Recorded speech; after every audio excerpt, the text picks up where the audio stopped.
because of a work-related accident, you had a very interesting near-death experience. How did this come about? Curiously, it happened on a Friday the 13th, and I subsequently remembered that 10 years earlier, I had had a major bicycle accident that happened also on a Friday the 13th. But in the end, I wasn't overly impressed by this. I was working in my parents' business, an electrical installation company, and on that particular Friday the 13th, around noon, an elderly lady called telling me that she absolutely had to bake a cake for her grandchildren, but her oven wouldn't work. I thought to myself that I would do it quickly before I had to call all the service technicians at lunchtime, when they don't feel like it or don't have the time anyway. And I could then have enjoyed my vacation the next day, so I thought I would do it quickly. And so I drove there around noon. She lived on the 3rd or 4th floor, and there was no elevator. First, I dismantled the bit. It was an old model, whereupon I intended to measure with the meter, but that didn't work. So I had to keep moving alternately from bottom to top and from top to bottom in order to switch off the fuses when it became dangerous, and to switch on the fuses to be able to measure with the meter. At some point, however, I had to pull the oven out a little further with both of my hands so that I could move it onto the electrically interconnected terminals. And at that moment, I touched the unprotected terminals directly with my hand, and the terminals had a voltage of 400 volts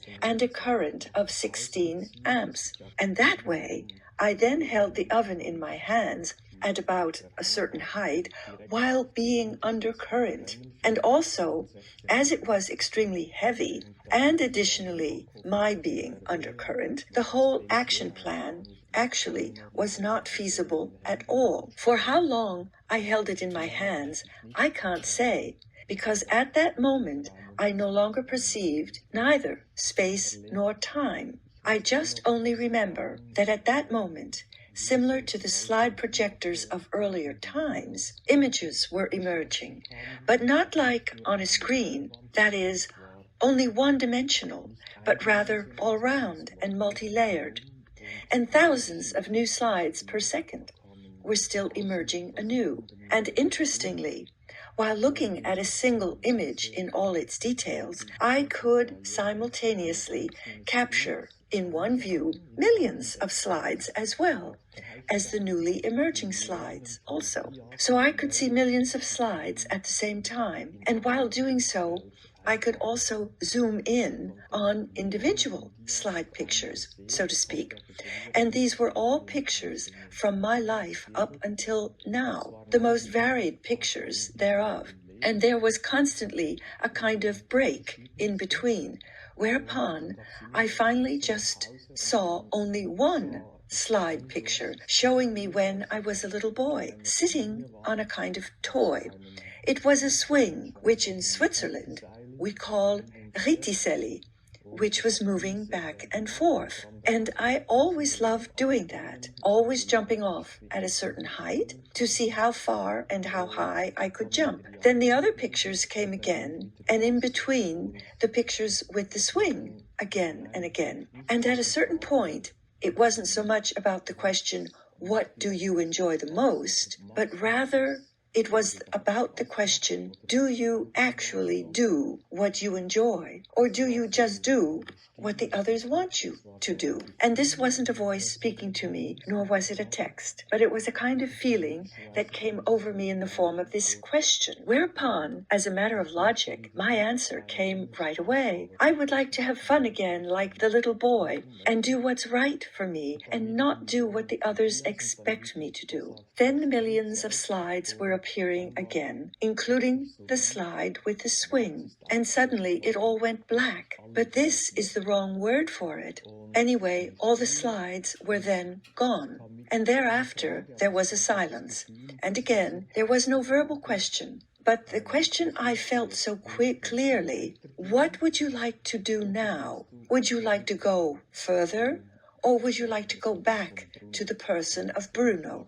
It became quickly clear to me that I wanted to go back because I still had so many things planned. And this, in turn, was like being tied to a condition. But actually, it was not a condition in the original sense, but rather it was clear to me that if I went back, I would do what was right for me, and not so much what others around me would expect me to do. This was then nevertheless a kind of condition, which I then logically fully accepted, so I wanted to go back, and I kept repeating to myself, back, back, back, and, as I said, I have no idea how long all this took. In any case, there was then something like a bang, whereupon I was out of this film and back in the here and now, where I saw how I was still holding this oven in my hands. I saw my hand that was somehow badly swollen and realized that I had just been electrified. However, I didn't immediately remember what I had just previously experienced, because I was actually still in shock and I was trembling, since under such circumstances, the heart beats 50 times a second, depending upon the frequency of the electricity grid. And so I was trembling and had a swollen hand, and the elderly woman standing next to me was also in shock. To make a long story short, I went to the hospital and so on and so forth, and the next day I indeed went on vacation anyway, although this was not particularly recommended, and I didn't think any further about this experience. In doing so, did you still manage to finish repairing the oven? Yes, indeed I did, but there was still a problem with the unprotected terminals. I can only remember the object then falling out of my hands, because when the voltage recedes, the muscle spasms subside and the object falls down. Well, I put the unit together again, and funnily enough, the whole thing actually worked, whereupon I went to the hospital to get treatment.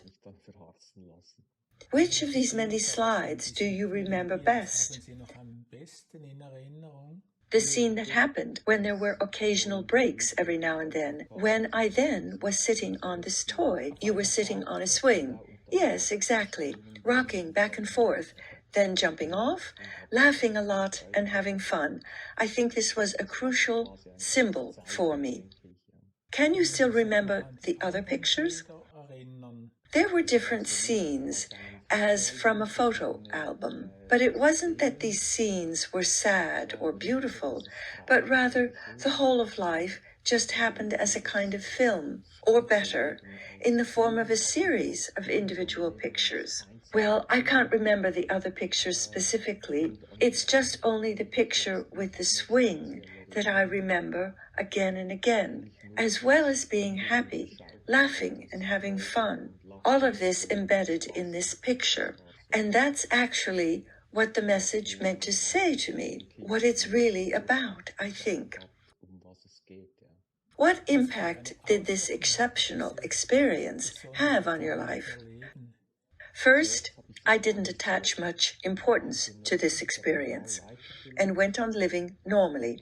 In retrospect, however, it had a rather massive impact. For example, 1 year after this experience, for reasons unknown to me, I completely and incomprehensibly did not take over my parents' company, because deep inside I felt that if I did, I would be expected to run the business in a way that everything would continue as before, that is, successfully. I was just worried that if I did that, and if I then went for a different strategy, or if I wanted to modernize, I actually wouldn't be allowed to. So this then could cause problems. And I didn't want to have such problems. I preferred to be considerate of the peace in the family, and therefore I completely and irrationally said no. And most people, actually nobody, understood that you can't take over a company like that. And when I look back now, there were many moments in my life where I really took my decisions in a way that was right for me. and less according to what others expected me to do.